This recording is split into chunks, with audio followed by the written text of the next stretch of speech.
I've always believed that the hardest years of your life don't happen when you're grown and carrying bills, but when you're young, broke, and carrying the weight of everyone else's struggles on your shoulders. In the winter of 2007, I was 17 years old and working at a Family Dollar in Dayton, Ohio. My classmates thought I was crazy for spending my evenings under fluorescent lights instead of laughing in the bleachers at basketball games. But they didn't know what it felt like to open the refrigerator at home and see little more than expired milk and half a loaf of bread. My mom had recently lost hours at the nursing home, and the little money I made paid for gas, groceries, and sometimes even the electric bill when she came up short. I was proud to help, but if I'm being honest, I hated that store. The buzzing lights made the aisles feel like tunnels, and the place carried a loneliness that settled into your bones after dark. The smell of stale mop water and discount candles never left. I would keep myself busy straightening shelves or restocking snacks, pretending not to notice how every creak and hum echoed when the customers were gone. One Tuesday night in December, I met him. I was in the toy aisle rearranging a stack of plastic dolls when I noticed a man walking slowly down the snack aisle. He wasn't like most of the customers who came in after dinner, grabbing milk or laundry detergent on their way home. He looked off. Mid-40s, unshaven, his coat zipped up tight even though it wasn't that cold outside. He didn't carry a basket or look at any particular item. He just stood there for too long, eyes darting now and then back to me. "Let me know if you need anything," I called, forcing a friendly tone. That was when he smiled. Not a friendly smile, not the kind you give someone when you're grateful for help, but a slow, crooked grin that seemed to crawl up his face. It lingered until I turned away, pretending to straighten the candy shelf. Minutes passed and he bought nothing. When he finally left, he looked back one last time before the door closed behind him. My skin prickled, and I told myself I was being dramatic. People stare. People are strange. It didn't mean anything. But my stomach told a different story. When the shift finally ended, my manager Tina was in the back office counting the drawer, and I was sweeping the floor. By the time we finished, it was close to 11. She jingled her keys and looked at me. "Want to ride home? It's dark out." "I'll be fine," I said. 10 blocks. I'd done it before. I didn't like being a burden, and besides, Tina had kids waiting at home. "Suit yourself, kiddo. Keep your hood up." She smiled, locking the door behind us. I walked briskly through the quiet streets, my scarf pulled tight. The houses were dark except for the occasional glow of Christmas lights. At first, the night felt calm, almost peaceful. But then I heard it. Footsteps, slow, steady, echoing just behind me. I turned, and there he was, the same man, standing under a street lamp. My breath caught in my throat. Maybe he lived nearby. Maybe it was coincidence. But when I sped up, so did he. My heart pounded. I flipped open my phone, holding it to my ear. "Yeah, I'm almost home, Dad. You're waiting outside, right?" My voice cracked as I spoke into the dead line. The man tilted his head, listening, and kept walking. My block never felt so far. By the time I reached my yard, I couldn't hold back the panic. I bolted for the back door, fumbling with my keys as the footsteps thundered closer. Just as I shoved myself inside, I saw his shadow fall across the porch. I slammed the lock. He stopped, stood there, too long, watching, then turned and walked away. I pressed my back against the door, shaking, too terrified to move. That was the first night I realized my job was more dangerous than I ever thought. For days afterward, I told myself it was nothing, a coincidence, a man on his way home. But my body knew better. Every time I walked those 10 blocks, I kept glancing over my shoulder. Every sound felt sharper, closer. I didn't sleep much, lying awake in my room listening for footsteps outside. My mom noticed. "You're pale as a ghost, Megan," she said one morning while buttering toast. "You should quit that job. We'll figure something else out." I shook my head. "We can't, Mom. We need the money. Just a couple more months until your hours pick back up." She sighed but didn't push. That was the thing about my mom. She carried her struggles quietly, like a bag too heavy to put down. I wasn't about to add to it. 2 nights later, I walked into Family Dollar, the same humming lights greeting me like they always did. Tina handed me a broom. "It's quiet tonight. Let's keep it that way." She laughed, but quiet didn't last long. At 9:15, the bell above the door chimed. My stomach dropped before my brain even registered him. The man. Same heavy coat, same unshaven face. He wandered the aisles like he had nowhere else to be. He never picked up a single item. I stayed near Tina, pretending to fold clothes, my eyes flicking up every few seconds. He moved slowly, circling, glancing at me when he thought I wasn't looking. I could feel his stare on my back. When the clock hit 10, he finally left, empty-handed. I exhaled, realizing I'd been holding my breath for minutes. But as the door closed, I swore I heard him whisper something, low and deliberate. "See you later." I froze.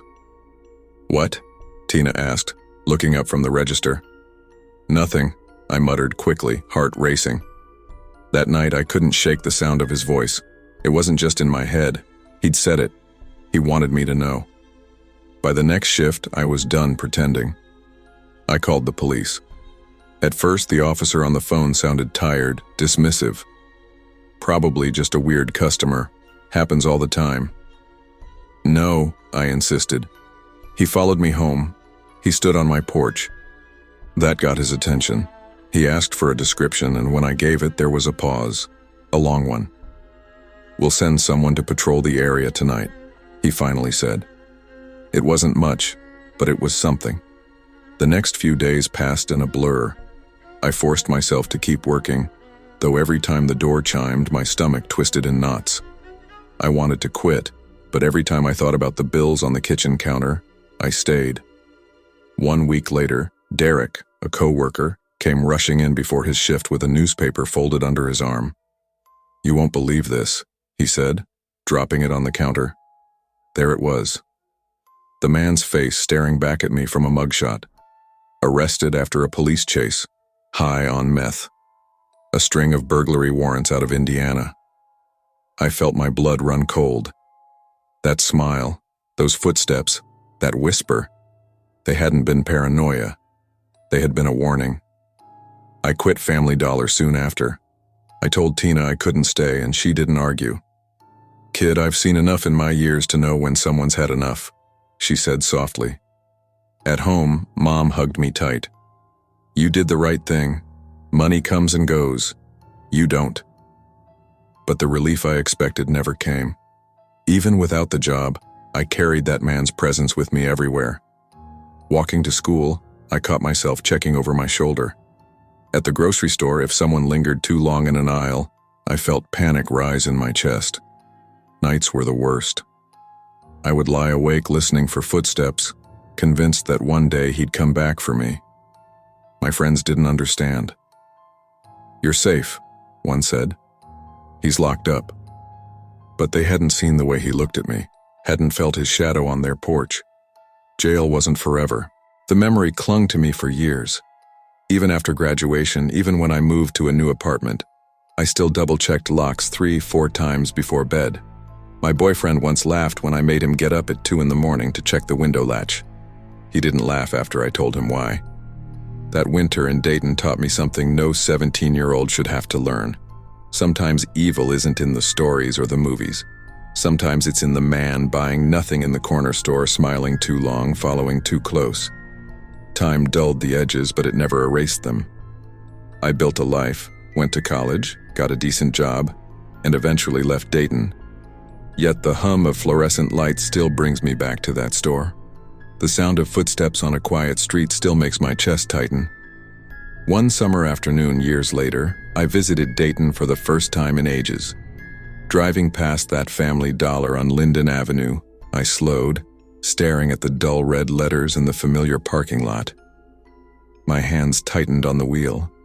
I remembered sweeping those floors, counting change at the register, the way the night pressed in through the glass doors, and I remembered his face, that mugshot, that crooked grin. I parked and sat there for a long time, staring. I wanted to walk in, prove to myself that the store was just a store now, not a cage of memories. But I couldn't. Some places carry too much weight to step back into. Looking back, I realized that night could have ended differently. If I had dropped my keys, if the lock had jammed, if I hadn't thought to pretend I was on the phone. Small choices saved me. Choices I made without knowing how close I was to danger. When people ask me about my teenage years, I don't tell them about school dances or football games. I tell them about fluorescent lights, footsteps in the dark, and a lesson carved into me too young. Never ignore your instincts. Fear isn't weakness, it's warning. Too many of us brush it aside, convincing ourselves we're overreacting, that we're imagining things. I almost did. And if I had, I might not be here to tell this story. Trust the feeling in your gut. Lock the door. Take the ride home. Your safety is worth more than your pride. Because sometimes, survival isn't about strength. It's about listening when your body whispers, run. If I close my eyes, I can still see that gas station glowing in the middle of nowhere, lit up like a glass box on the edge of a black sea. It was the summer of 2012 in rural Kentucky, the year I learned how lonely the nights could be, and how quickly a quiet job could turn into something I'd never forget.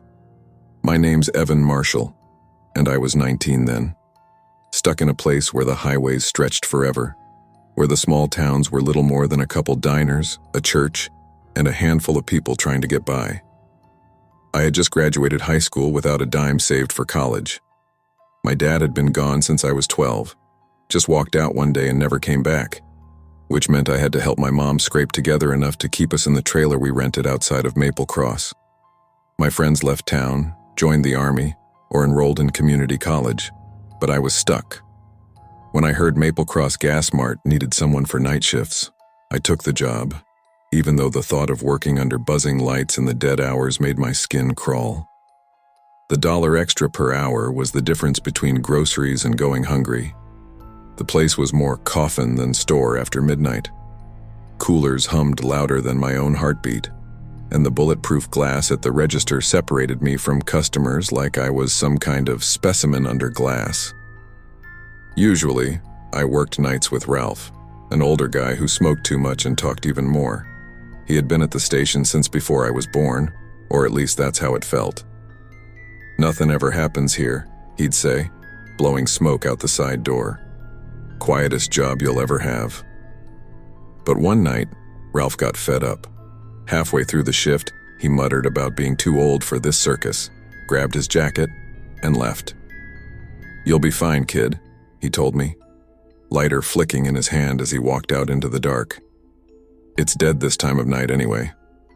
So there I was, alone behind the glass. Midnight passed slow. I counted candy bars, rearranged cigarettes, tried not to watch my own reflection staring back at me from the storefront. The highway outside looked like a strip of nothingness. No cars, no sound, just me, the glow of the lights, and the hum of machines. Then, around 12:45, I saw headlights.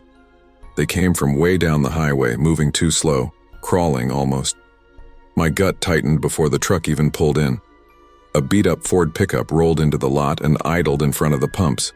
The man who climbed out didn't look like someone buying gas.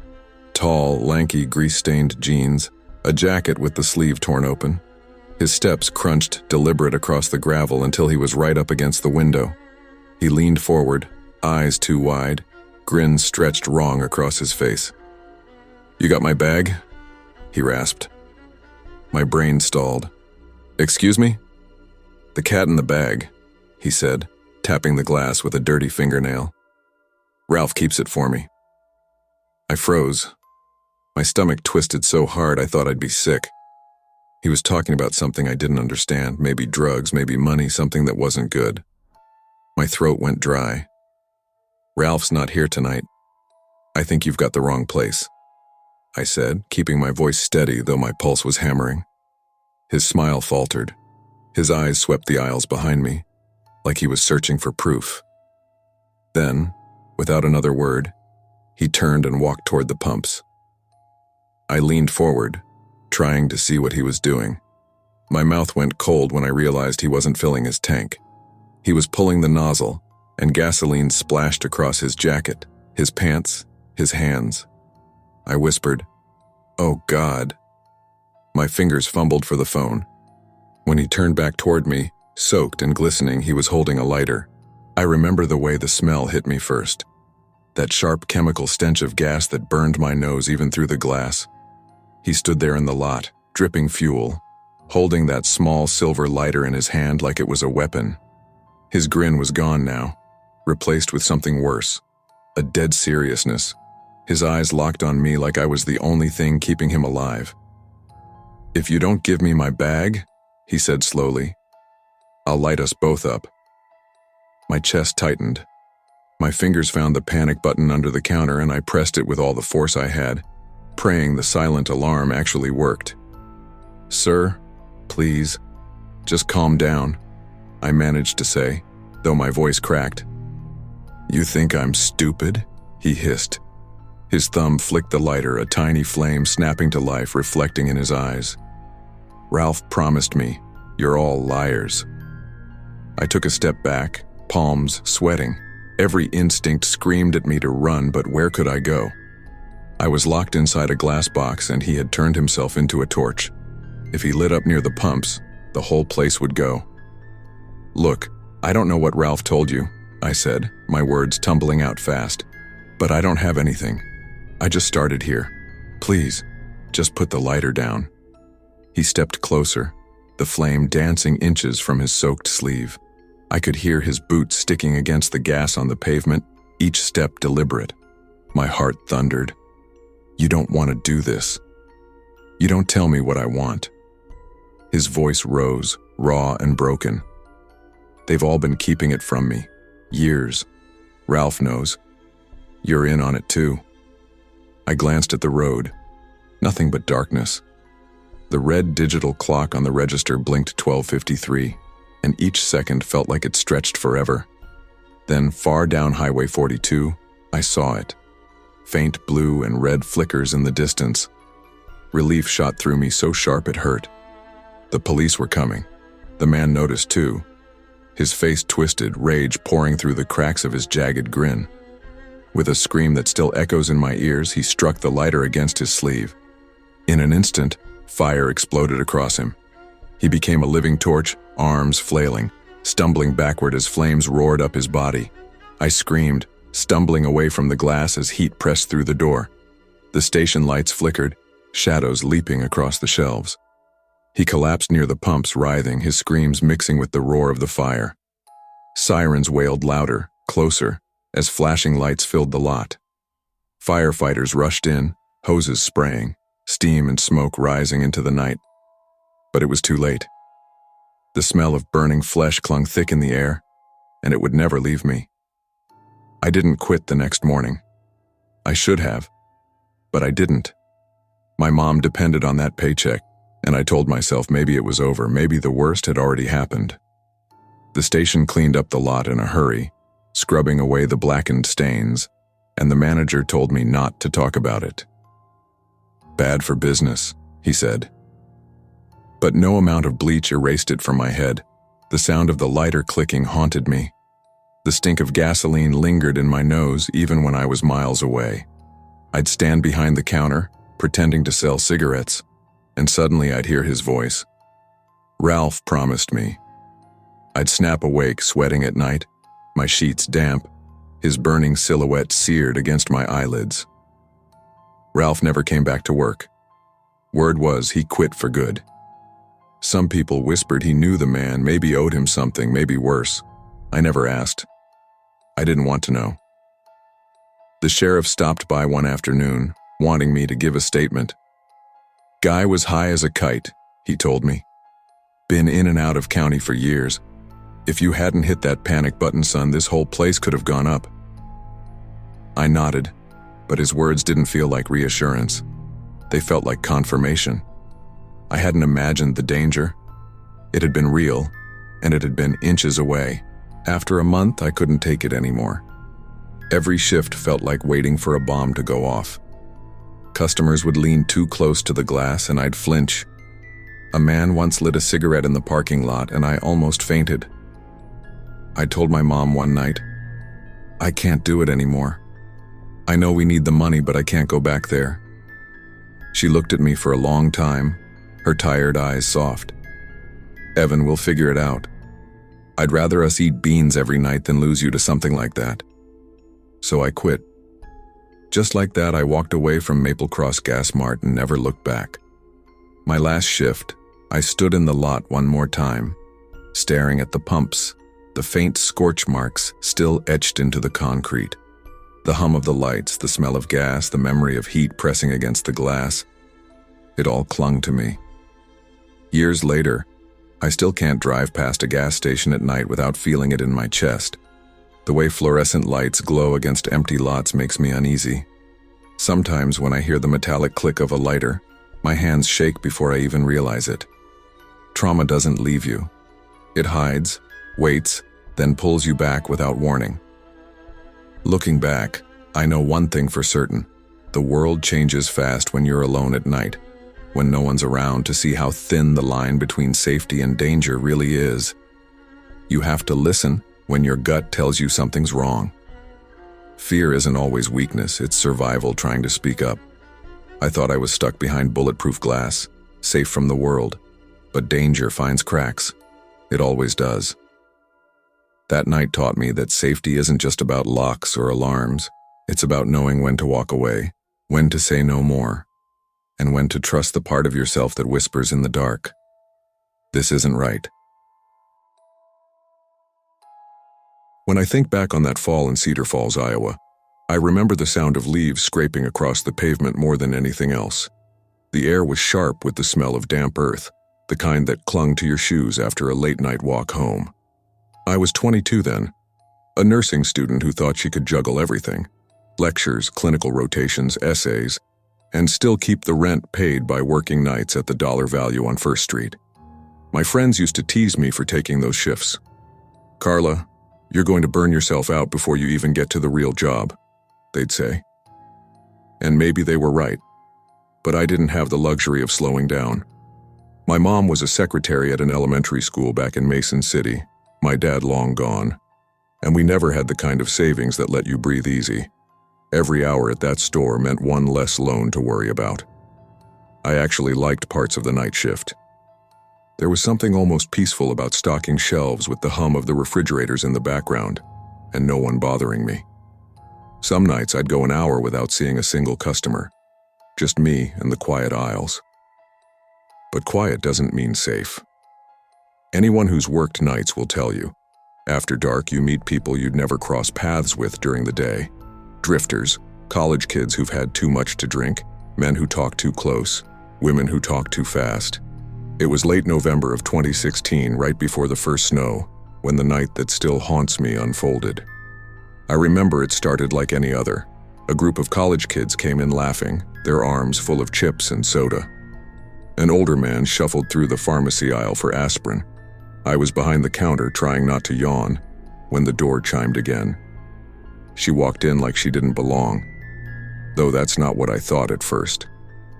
Just a woman in her mid-30s, a gray hoodie pulled tight around her face, a tote bag hanging off one shoulder. Her eyes flicked around the store like she was afraid of missing something. I gave her my usual line, "Let me know if you need help."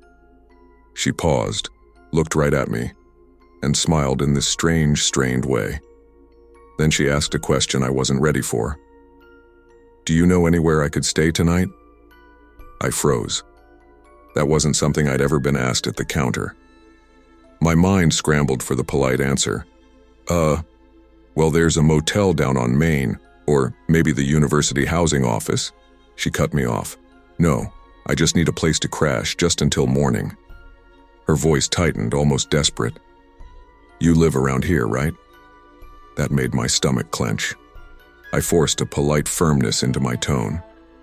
"I'm sorry, I can't help with that. There are shelters downtown, maybe try there." Her eyes narrowed, but she didn't push. She wandered the aisles, never picking up a single thing, and after 10 minutes she left. No purchase, no goodbye.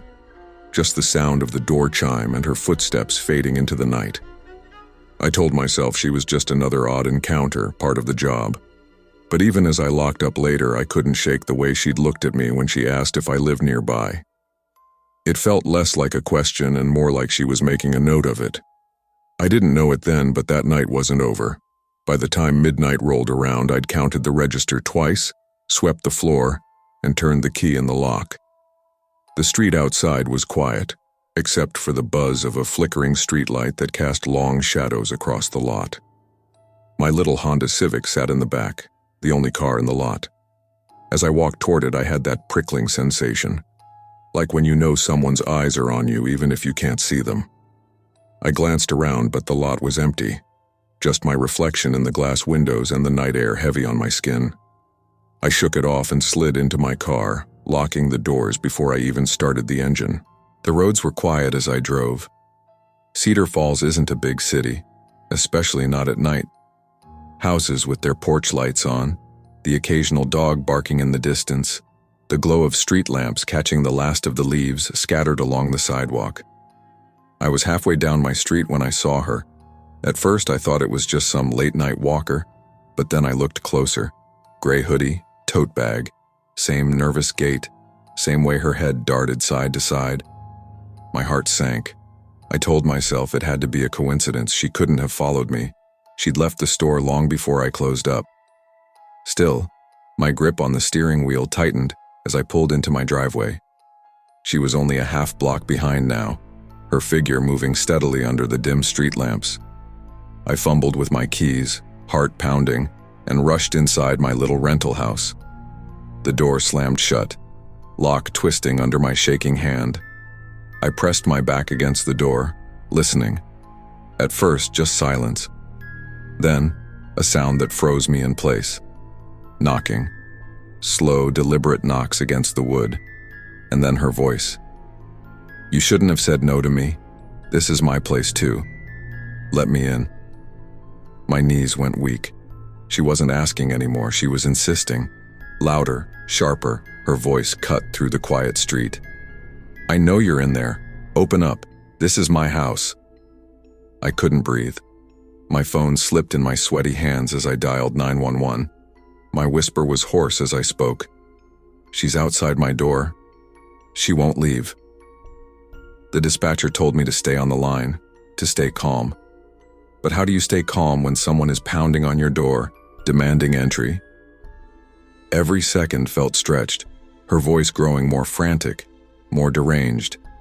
And then, sirens. Red and blue lights filled the street, bouncing off the windows. 2 officers rushed up the walkway, pulling her back as she screamed, "This is my home. You can't take me away." I stood at the window, trembling, watching them wrestle her toward the patrol car. My whole body felt numb, but my ears burned with her words, echoing long after the car disappeared into the night. This is my place too. The next morning, I could barely bring myself to unlock the door and step outside. My porch light still flickered against the damp morning air. The neighborhood looked the same, quiet, ordinary, but nothing felt ordinary anymore. I went into work that night, though I thought about calling off. My manager, Sharon, had already heard. "Carla, are you sure you're okay to be here?" she asked, her hand on my shoulder. I nodded, but my voice betrayed me. "I think so." For the first few hours, I was on edge. Every time the front door chimed, my chest tightened. A man came in for cough syrup, a pair of students bought frozen pizzas, and I could barely force myself to meet their eyes. Near midnight, an officer came by the store. He introduced himself as Officer Daniels, a calm, steady man in his 40s. "Wanted to update you," he said, lowering his voice. "The woman we picked up last night, she's known to us. She has a history of mental health crises. She's been in and out of shelters, fixates on people sometimes, convinces herself she belongs in their homes." "Was she dangerous?" I asked. He shook his head. "Not violent, just unpredictable. She wasn't carrying weapons, nothing like that. But I'd still be careful. Don't engage with her if you see her again." Call us right away." I nodded, but the reassurance didn't stick. All I could think about was her face pressed close to my door, her fists pounding as she shouted, "Let me in!" The next week dragged on. I kept showing up for shifts, but every night I parked closer to the front under the brightest light. I carried my keys between my fingers like makeshift claws, the way my mom once told me to if I ever felt unsafe. But fear has a way of sticking to you, even when nothing happens. At night in my bed, I'd hear phantom knocks. I'd jolt awake, convinced she was outside again. Sometimes I'd get up and check every window twice, 3 times, until I was exhausted enough to fall asleep. I told myself she wouldn't come back, that the police had handled it. But deep down, I knew the world didn't work that neatly. The semester ended, and with it came finals and exhaustion so deep I could barely think. But no matter how tired I was, I never shook that hyper-awareness. Walking across campus at dusk, I caught myself scanning faces, searching for gray hoodies. One night, around 2 weeks after the incident, I was leaving work when I noticed something that made my skin crawl. A scrap of paper under my windshield wiper. At first I thought it was a coupon or flyer, but when I unfolded it, scrawled in shaky handwriting were the words, "You shouldn't have shut me out. I belong there too." I dropped it like it was burning my fingers. My vision blurred with panic as I darted around the lot. Empty, silent, just my car and the hum of the streetlight. But I knew. She had been there. That was the night I decided I couldn't keep living like this. I called my mom in tears. "I can't stay here. I can't keep doing this job. I'm scared all the time." She didn't hesitate. "Then come home for a while. We'll figure something out. No job is worth your safety." I put in my notice the next morning. Sharon didn't argue. She just hugged me and said, "I'm proud of you for knowing when to step away." I moved out of that little rental by January, found a roommate closer to campus, someone who worked days like I did. The dollar value kept going without me, and I finished nursing school with a little more debt but a lot more peace. Still, the memory lingered. Some nights years later, I'd still wake up at the sound of a knock, heart racing before I remembered where I was. That woman's voice lived in my head, repeating the same phrase over and over. "This is my place too." Looking back, I don't hate her. I don't even feel anger anymore. What I feel is a mix of sadness and caution. She was sick, struggling, lost in her own mind. But she crossed a line, and I had to protect myself. The lesson I carry from that time is simple, though it took me years to say it out loud. You can't pour from an empty cup. No job, no paycheck, no sense of obligation is worth putting yourself in danger. You have to know your limits, trust your instincts, and listen when fear tells you something is wrong. Because sometimes the scariest moments aren't about shadows in the dark or strangers on the street. They're about realizing that safety is fragile, and it's up to you to guard it, even if it means walking away. When you're 30 years old and working the night desk at a roadside motel, you start to wonder where things went wrong. I used to picture my life differently. Steady paycheck at the paper mill, dinner with my wife and kids every evening, maybe even saving enough for a family trip once in a while. But life has a way of breaking the picture you paint for yourself. The mill closed, the paycheck stopped, and before long my wife packed up our kids and left for her sisters in North Carolina. She said it wasn't permanent just until I got back on my feet. That phrase felt like a knife. I wasn't sure I'd ever stand again, much less on my feet. That's how I ended up at the Crescent Pines Inn, a rundown motel sitting crooked on the edge of Amherst, Virginia. 15 rooms, most of them empty on any given night, with neon numbers that flickered like a dying heartbeat. The sign out front had a faded pine tree on it, the green almost bleached white from years under the sun. The parking lot was cracked and buckled, weeds pushing through the asphalt like they owned the place. Don Talbot, the owner, was a wiry old man who didn't believe in wasting words. "Your job is simple," he said the first night I showed up. "Stay awake, check people in, and keep the place from burning down." He shoved a wooden bat under the counter and smirked. That's for emergencies. Don't go thinking you're some kind of hero. I told myself it was temporary. A paycheck, even a thin one, was better than nothing. I spent most nights behind the front desk with a lukewarm cup of coffee, flipping through the local paper or scribbling in a notebook. But the silence of that place wasn't peaceful. It was heavy, almost suffocating. The hum of the ice machine, the buzz of the vacancy sign, the occasional bark of a stray dog in the distance. Every sound felt sharper at 2 a.m, like the world was reminding me I was alone. By late February, the nights had grown colder, and the motel seemed even emptier.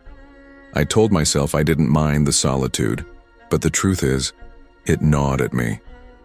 I'd stare out the office window at the highway lights in the distance and think about my family. Were my kids asleep? Did they miss me? Was my wife already making plans to stay gone? The questions kept me company, and not in a good way. Then came the Thursday night that changed everything. Just past midnight, the front door opened with a dull creak, and a woman stepped in. She wore a dark green parka with the hood pulled up, a duffel bag hanging heavy from her shoulder. She paid in cash for room 12, eyes flicking nervously toward the parking lot as I handed her the key. "You okay, ma'am?" I asked.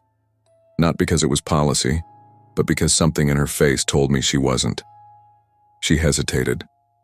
"Yeah, just tired," she said softly. Then, almost in a whisper, she added, "Lock up good tonight." Her words settled into me like a cold draft. I wanted to ask what she meant, but she turned and disappeared into the night, her boots crunching across the lot.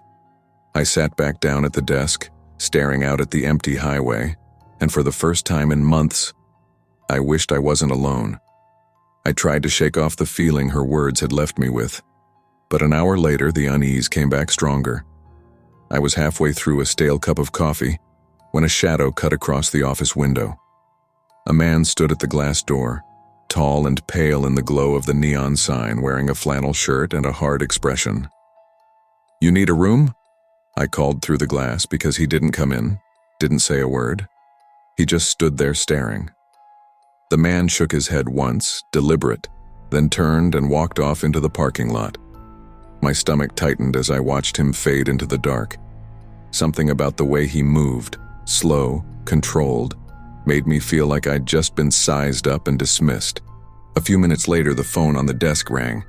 It was the woman in room 12. Her voice trembled. "There's someone standing outside my door," she whispered. My chest went tight. I reached under the counter and grabbed the bat Don had left me. My legs felt shaky as I walked the row of rooms, the air sharp and cold against my face. Sure enough, there he was, the man in flannel, standing rigidly in front of her door like a sentry. The yellow light stretched his shadow long across the concrete. "Hey!" I barked, gripping the bat tighter than I meant to. "You need to get off this property right now." He turned his head slowly, his eyes meeting mine with a fury that made my mouth go dry. For a second, I thought he might rush me. Then he muttered, low and angry, "She doesn't belong here," and bolted into the line of trees behind the motel. The woman cracked open her door, eyes red and wet. "That's him," she whispered. "My ex-husband. He's been following me for weeks. I have a restraining order, but he doesn't care." I didn't know what to say. My pulse was still pounding from the look that man had given me. Before I could answer, a loud crash echoed from the woods. Branches snapping, rocks thrown against tree trunks. He wasn't gone, just circling, letting us know he was still there. "We're calling the police," I said firmly, though my voice shook more than I wanted it to. She nodded, clutching the doorframe like it was the only thing keeping her standing. It took 20 minutes for the cops to show. By the time their flashlights cut through the woods, the man was gone. The officers filed a report, said they'd keep an eye on the highway. But I knew better. The woods didn't give people up so easily. The woman checked out the next morning, her eyes darting toward the tree line as she loaded her bag into a taxi. She didn't say much, just thanked me under her breath. I wanted to ask where she was going, if she had somewhere safe to be, but the words stuck in my throat.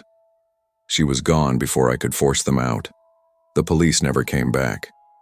Don didn't ask questions either. When I told him about the man in flannel, he shrugged. Happens more than you'd think. These roadside places attract trouble. Just keep your head down and call the cops if you see him again. That's the thing about Don. Nothing rattled him. He'd probably seen it all. But I wasn't built like him. Every night after that, I sat at the desk with the bat across my knees, staring out the office window. Every crackle in the woods, every flicker of headlights on the highway, I thought it was him coming back. The motel felt different too. Quieter, heavier. I noticed things I hadn't before. The way the vacancy sign buzzed louder when the wind picked up. The way the ice machine groaned like a person straining. Sometimes I'd hear footsteps in the gravel lot and run to the window, only to find nothing there. Maybe it was my imagination, but I didn't think so. 3 weeks later, I thought I saw him again. A truck slowed near the lot, its headlights sweeping across the cracked asphalt. For a moment, I swore I saw the outline of a man in flannel standing near the tree line. When the truck pulled away, the spot was empty. I didn't sleep much after that. Even when the motel was quiet, I felt like I was being watched. My chest stayed tight, like my body was waiting for something to happen. I wrote in my notebook more often, not because I had anything to say, but because it was the only thing that kept my hand steady. One night, Don caught me staring out the window with the bat across my lap. He snorted. "Night shifts ain't for everyone, Hargrove." I wanted to tell him it wasn't the night shift. It was the face of that man, the way he'd looked at me under the buzzing motel lights. But I didn't bother. Don wouldn't understand. By April, the air was warming, but I still felt cold most nights. I couldn't shake the memory of that man's eyes, like he'd branded himself into me. I started jumping whenever a truck pulled into the lot, bracing for the door to creak open and reveal him standing there again. Then one night, a woman came in around 11:30. She was traveling alone, hair tied back, carrying a suitcase with stickers from half the states in the country. I checked her in without much conversation, but as I handed her the key, she said something that made me freeze. "There's a man in the woods," she murmured, almost casually. He was standing near the sign when I pulled in. My blood went cold. "What did he look like?" She shrugged. "Couldn't see much. Tall. Might have been wearing a flannel shirt. Thought it was odd, though. Didn't look like he belonged here." I forced a nod, but inside my chest everything was rattling. I spent the rest of that night pacing between the office and the front windows, scanning the tree line for movement. Every time a branch shifted, I gripped the bat tighter. Nothing happened. No one came in. No one knocked on doors. But I knew. He was still out there waiting for the right night. That was when I decided I couldn't keep doing it. I wasn't sleeping, wasn't eating right. My wife's calls had grown shorter, her patience thinner. Every time she asked when I was coming to see the kids, I told her soon. But the truth was I couldn't leave town without money. Still, I couldn't live like that. Not with the shadow of that man haunting every corner of my nights. I quit in May. Don didn't try to stop me. He just shook his head and muttered, "Told you night shifts ain't for everyone."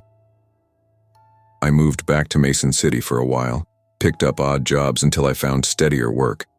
I never told my kids the whole story, just that I worked at a motel once and didn't like it much. But the truth followed me. Even years later, whenever I drive past a roadside inn with flickering neon, I feel my chest tighten. My eyes scan the parking lot for a man in a flannel shirt standing too still, waiting for something only he understands. What I learned from those nights is something simple but sharp. Danger doesn't always announce itself. Sometimes it stands silently under a buzzing light, staring until you can't forget its face. And sometimes the bravest thing you can do isn't swinging a bat or calling the cops. It's knowing when to walk away. Because no job, no paycheck, no sense of pride is worth letting fear eat you alive. That winter taught me the cost of silence, of shadows, of staying too long in a place that drains you. The moral I carry is this: you can't always fight what haunts you, but you can choose not to let it claim your nights. When I think back on that winter in Reno, It always starts with the buzzing lights. They were the kind of fluorescent tubes that flickered at the edges and hummed loud enough that you could hear them even over the fryers. That sound still follows me, like a memory lodged too deep to shake loose. I was 22, no degree, no plan, just another dropout in a town that didn't forgive mistakes. When you're that age and drifting, the world narrows down to survival. Whatever gets you enough money to pay rent and keep the lights on. For me, that meant the graveyard shift at a fast food joint off the interstate. The one with the bright yellow sign that never turned off, even at 3 in the morning when nobody sane should have been there. I took the job because it was the only one that would hire me after I quit college. My mom had stopped asking about school by then, stopped pretending she believed my excuses about taking a semester off. The truth was I'd lost my way. Classes blurred, money dried up, and the only steady rhythm I had left was work. Graveyard shifts became my clock. The truckers rolling in for coffee were my calendar. The drunks stumbling through the door were my markers for time. Nights in Reno have a certain edge. The casinos keep the tourists distracted, but once you leave the neon strip, the city feels hollow. Empty lots, dim streetlights, the desert pressing in at the edges like it wants to swallow you whole. That's where my job lived, on the fringe of town, by the highway where travelers stopped out of necessity, not choice. Most nights followed the same script. A few truckers, some kids looking for cheap food, the occasional cop grabbing coffee to keep awake. I'd keep myself busy dropping fries, wiping counters, and trying not to think too much about the fact that this was my life now. But there was something about the quiet stretches that always got to me. Silence in that place wasn't peaceful, it was oppressive. You'd catch yourself staring at the empty booths, listening to the hum of the soda machine, and suddenly every little sound outside became suspicious. A car door slamming, a dog barking down the road. Even the wind shifting through the alley could make you glance over your shoulder. That's why I noticed the car. It was just after midnight, a Tuesday with nothing special to market. I was taking inventory near the register when I glanced out the front windows and saw it. An old green sedan, parked crooked at the far edge of the lot. Not in a space, not even close. It sat angled toward the building like it had been dropped there by accident. At first I figured it belonged to someone inside, but when I scanned the lobby, there were only 2 teenagers nursing milkshakes and whispering jokes at each other. The sedan didn't leave. When the kids left around 12:45, it was still there, engine off, headlights dark. I leaned closer to the glass, squinting. That's when I saw it, a tiny glow inside the cabin. Orange, fading, then flaring again. A cigarette. Someone was in there. I told myself it was nothing. People parked in weird places all the time. Maybe a guy just needed to sober up before heading home. Maybe he was on a call. But the truth settled in my stomach like a weight. The way the car was positioned, angled right at the restaurant, it wasn't parked. It was watching. At first I tried to brush it off. I wiped the counters for the 3rd time, rearranged the ketchup packets, and pretended the thought of that glowing ember outside wasn't burning a hole in my chest. But curiosity gnawed at me. Around 1 a.m. I took the trash out, partly because it needed doing, but mostly because I wanted another look. The air was bitter cold, desert winter sharp against my lungs. I held the trash bag tight, eyes flicking toward the sedan. The glow was gone. No cigarette this time. Just darkness. But as I walked toward the dumpster, I felt it, that prickling at the back of your neck when someone's watching. The car wasn't empty. I couldn't see him, but I could feel him. "Hey, hurry up," Caleb shouted from the back door, startling me so bad I almost dropped the bag. Caleb was my coworker, 19, still convinced nothing bad ever happened if you laughed it off. He leaned against the door frame, smirking. I wanted to yell at him, tell him to shut up, but instead I just dumped the trash and bolted back inside. He noticed my face. "What's your deal?" "That car," I said. "End of the lot. There's a guy just sitting there, smoking, watching." Caleb shrugged. "Dude, it's Reno. Probably some tweaker. Ignore him." I wanted to believe him, but the way that guy had sat there, so rigid, so deliberate, didn't feel like a random druggie killing time. It felt personal. At 1:10, the buzzer rang, the drive-thru. I hit the monitor and my stomach dropped. The green sedan filled the screen. The man leaned into the camera feed. His face was shadowed, impossible to make out, but his mouth moved. The intercom crackled. "Why did you come outside earlier? Who were you waiting for?" My skin went ice cold. Caleb frowned at the screen. "What the hell?" I forced my voice steady. "Kitchen's closed, sir. You'll need to leave." There was a pause, a long one. Then the man tilted his head, as if he was studying me through the camera. His voice came again, soft but sharp. "I'll wait." The car didn't drive off. It rolled back to the far edge of the lot, same crooked angle, headlights off, just sitting there again, waiting. The next hour crawled. Every 5 minutes I peeked through the blinds, and every time he was still there. Sometimes the faint outline of his head leaned forward, sometimes not. But he never left. Caleb tried to play it cool, joked about him being my secret admirer, but even he stopped laughing after a while. At 2:30, I grabbed my phone. "I'm calling the cops." Caleb shook his head. "They won't come out for a parked car. Trust me. My cousin tried once. They'll tell you to stop wasting time."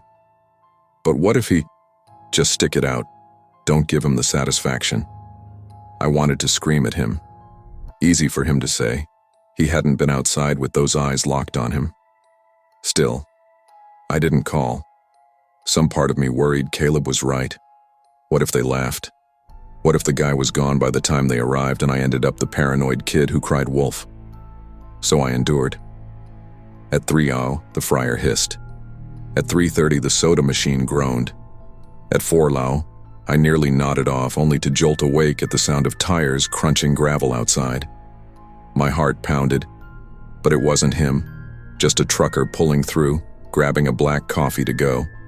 By 5:15, exhaustion numbed me. I stopped checking every 5 minutes. I sat behind the counter, eyes heavy, telling myself dawn would come soon. When the manager arrived at 5:30, I plastered on a smile. I didn't tell her.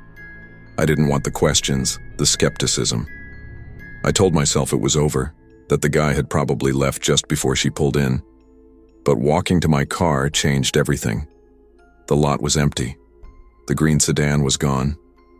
Relief flooded me, making my knees weak.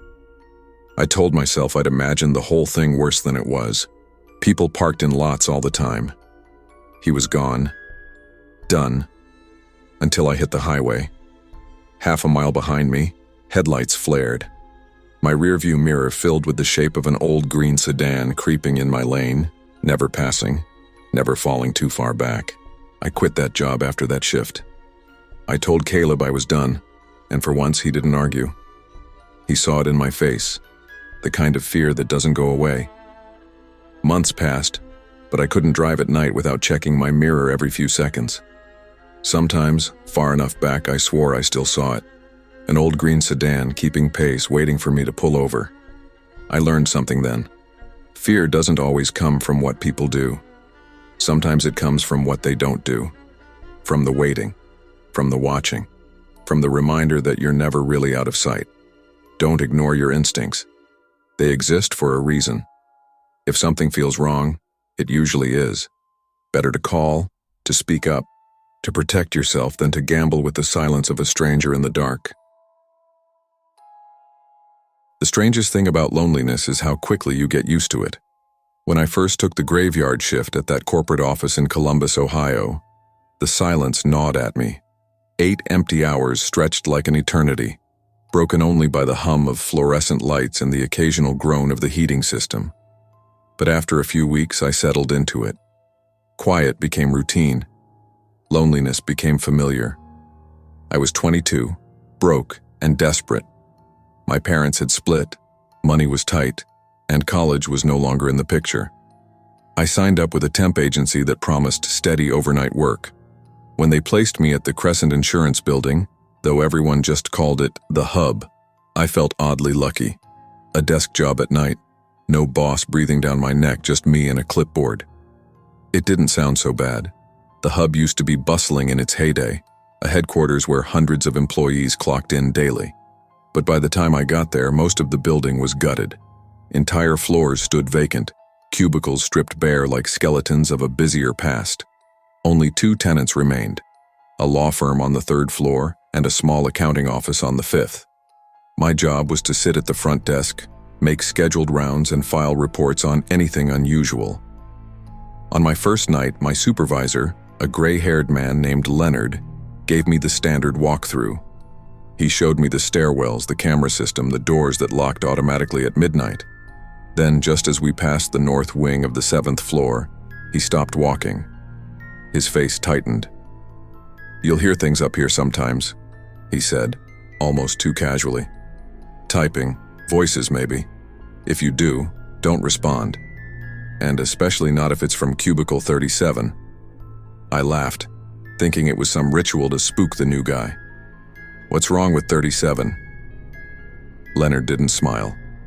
He just looked at me hard. "Doesn't matter. Just leave it alone." Then he turned and led me back down the hall. That was my first warning. And like most warnings, I brushed it off. The following weeks were uneventful. I logged patrols, drank bitter coffee, and learned how to keep myself awake when the building tried to lull me into sleep. Still, every time I walked through the north wing, the air seemed colder. The lights flickered. The vents rattled like whispers. Sometimes I caught myself walking faster than I meant to, eager to leave that hallway behind. I told myself it was just an old building. And then came the Tuesday night in late November when I heard it, the first sound. It was just past midnight. I was making my second patrol, flashlight in hand, when I stepped into the north wing of the 7th floor. At first, all I heard was the usual hum. Then, faintly at the end of the cubicle maze came the unmistakable rhythm of a keyboard. Clack, clack, pause, clack, clack. I froze mid-step. The sound was so ordinary, yet so wrong.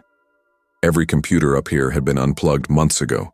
No monitors, no towers, nothing but dust on particle board desks. Still, the typing continued, steady and purposeful, as though someone was rushing to meet a deadline. My hand tightened on the flashlight. "Hello," I called before I could stop myself. The sound cut off instantly. I forced myself down the row of cubicles, heart pounding. When I reached number 37, I found it empty. The chair sat tucked neatly under the desk. But when I touched the armrest, my breath caught. It was warm. I stood there too long, convincing myself it was just a draft from the vent above, or maybe residual heat from the building system. But I couldn't shake the prickling at my neck. I finished the patrol quickly and went back downstairs, where I sat staring at the cameras until morning. The next night, I tried to laugh it off. Buildings make sounds. Our minds fill the gaps. That's what I told myself. But deep down, something had shifted. And then, around 1:30, it happened again. This time it wasn't typing. It was a voice. A woman's, faint but sharp, drifting down the corridor like a forgotten voicemail. "Password, can't log in. Password, can't log in." I froze in the hallway. The words repeated, broken, almost pleading. My throat went dry. "Hello?" I whispered before I realized what I was doing. The voice cut off. Silence thickened. Then, with a slow creak, the chair at cubicle 37 rolled back on its own. I should have run then, but something on the desk caught my eye. A folder. I swear it hadn't been there before. Curiosity got the better of fear. My hands shook as I flipped it open. Inside was a photocopied ID badge, yellowed with age. The picture was of a woman in her 30s smiling stiffly in front of a gray backdrop. The name printed beneath it read, Claire Willis. My stomach dropped. I'd heard that name before. On my second week, Caleb, the day guard, had mentioned a woman who died here years ago. "Stroke," he said, almost offhand. "Overtime shift, Nobody found her until the janitor came in the morning. Happened on the 7th floor, cubicle 37, I think. He'd laughed at the coincidence, but his eyes hadn't. Now here I was, holding her badge. The whispering returned, louder this time, circling me like it was coming from the vents, the walls, even the floor under my feet. Password. They won't let me in. Password. I dropped the folder. My flashlight clattered to the carpet. Without thinking, I bolted down the hall, through the stairwell door, and slammed it shut behind me. My chest heaved as I stumbled back to the security office. I locked the door and didn't move until dawn. When the day staff arrived, I forced myself upstairs again. Cubicle 37 sat empty. No folder, no ID badge, no proof I hadn't imagined the entire thing. But I knew better. I lasted 2 more nights. On the first, I refused to patrol the 7th floor at all. I stayed glued to the cameras, though half of them only showed static in that wing. I tried to convince myself I could finish the week, maybe even the month, if I just ignored it. But ignoring it wasn't an option. On the second night, I sat at the desk, eyelids heavy, when I heard it again. Not from upstairs this time, but from the air vents above my head. Tap, tap, tap. The same keyboard rhythm, echoing faintly through the ductwork.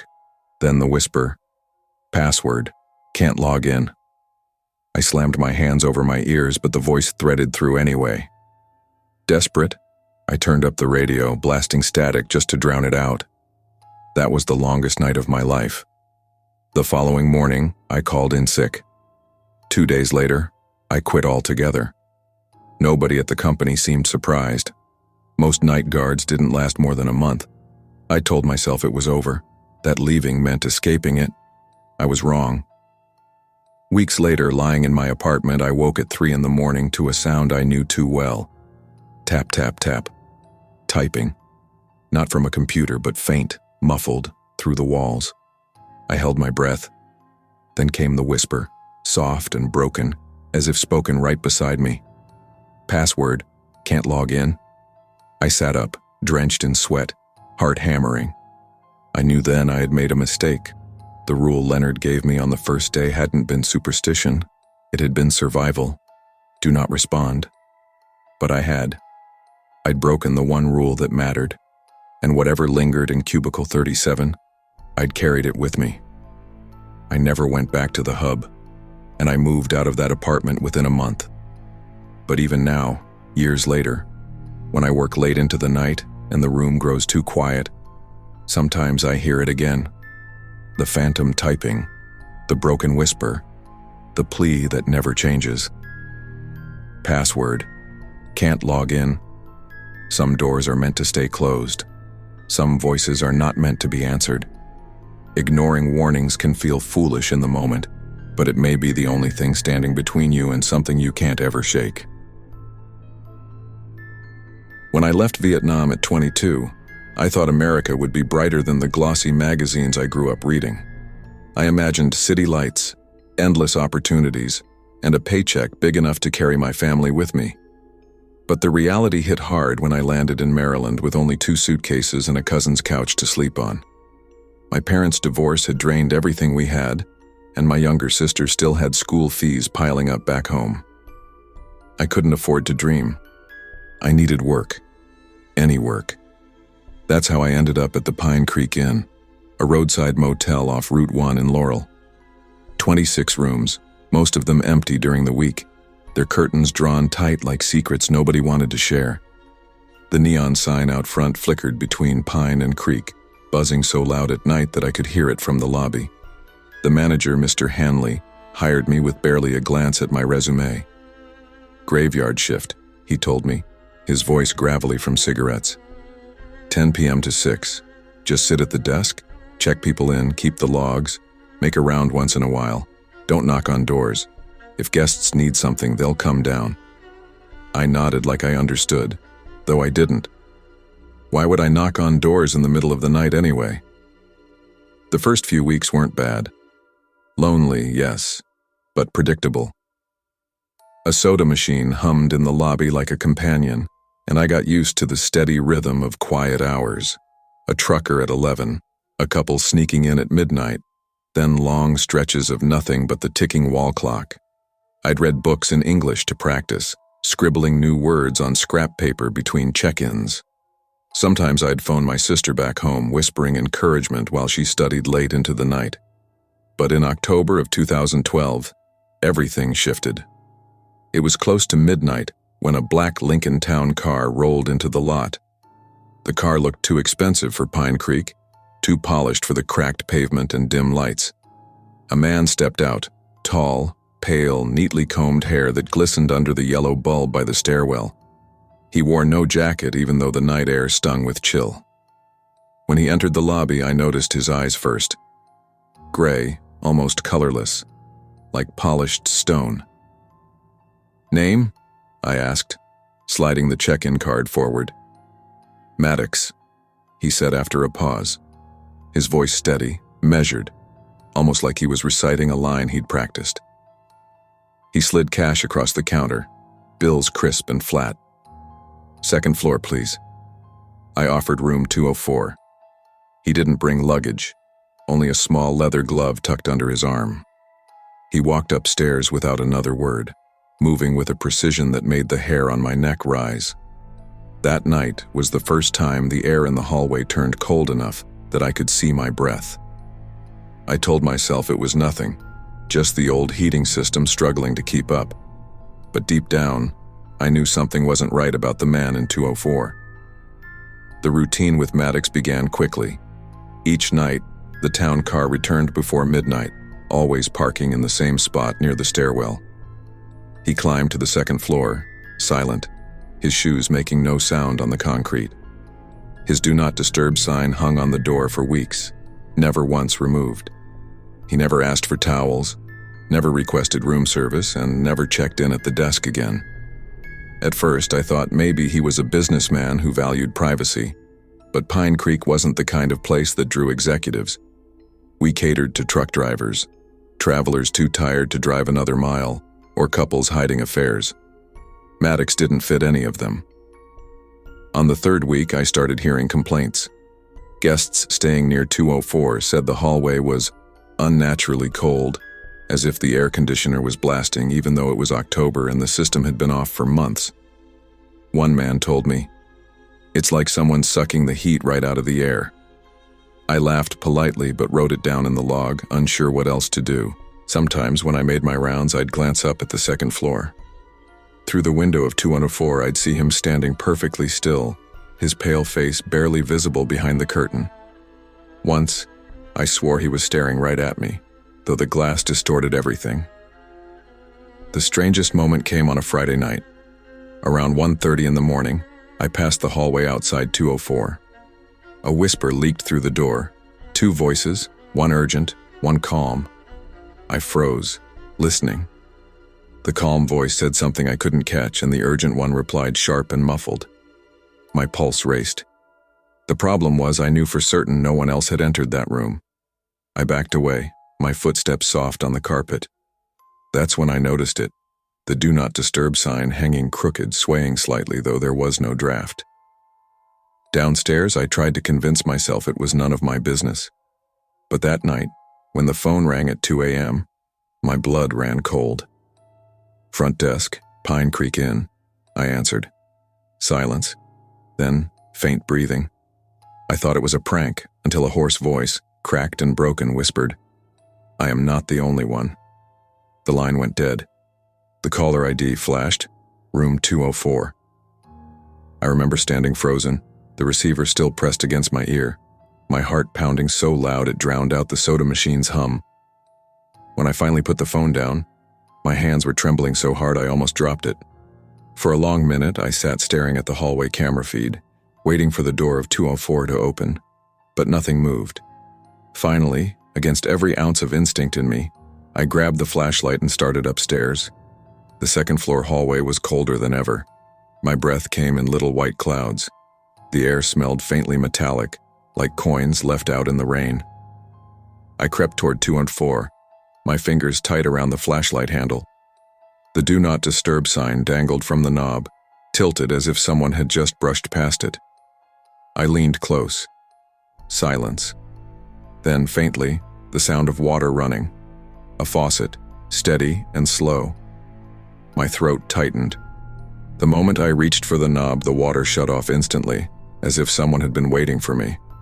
I stumbled backward, muttering, "No, no, no," under my breath, and bolted down the stairs. Back at the desk, I locked the office door and sat with my back pressed against it. The rest of the night dragged like quicksand, my eyes glued to the lobby clock. When dawn came, I thought about quitting on the spot, but I didn't have the courage. I needed the paycheck. My sister's tuition was due in 2 weeks. I told myself I'd last until then. But the nights only grew worse. Each shift, the hallway near 204 felt colder, and the whispers became harder to ignore. One guest stormed to the desk at 3 a.m., demanding a new room. "There's someone talking in the walls up there," he said, his face pale. I apologized, moved him to the first floor, and pretended not to notice the way his hands shook. By the 5th week, I avoided the second floor entirely. I didn't need more proof. I just needed to survive until payday. On the last night of November, Maddox came down to the desk. It was the first time I'd seen him up close since the day he checked in. He placed the key on the counter, no expression, his skin pale under the lobby lights. His glove was gone, his hands bare and long-fingered. "Checking out?" I asked, my voice betraying the shake in my chest. He didn't answer. He simply nodded once and turned, walking out the door into the night. His town car pulled away, headlights dim as it rolled down Route 1. I stood frozen, staring at the empty parking lot long after the car disappeared. The next morning, when housekeeping opened 204, the scream echoed down the stairwell. I rushed up behind them, my body trembling. The stench hit me first. Decay, sharp and sour. The furniture was overturned, the sheets stained dark. On the bathroom mirror, smeared in what looked like ash or dried blood, were the words, "I am not the only one." Floating in the toilet bowl was a single black leather glove. The police arrived within an hour. They dusted for prints, bagged the glove, and searched for records on the name Maddox. Nothing. No ID, no license plate trace, no credit card history. It was as if the man had never existed. A week later, news broke that a woman's body had been found in shallow ground behind the motel, buried beneath a bed of dead leaves. She had been missing for nearly a month. On her wrist were fibers matching the lining of the glove from room 204. I didn't wait for answers. That night, I packed everything I owned into a duffel bag and moved to Virginia with a cousin. I didn't even pick up my last paycheck.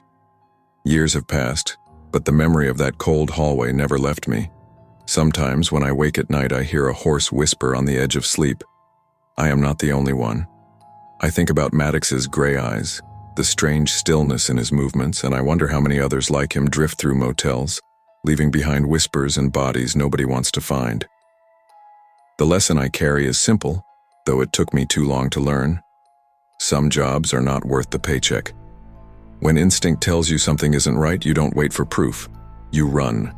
Because survival is worth more than loyalty, more than pride, more than fear of starting over.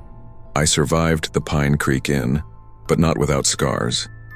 And I will never again ignore the feeling of cold air in a place that should be warm.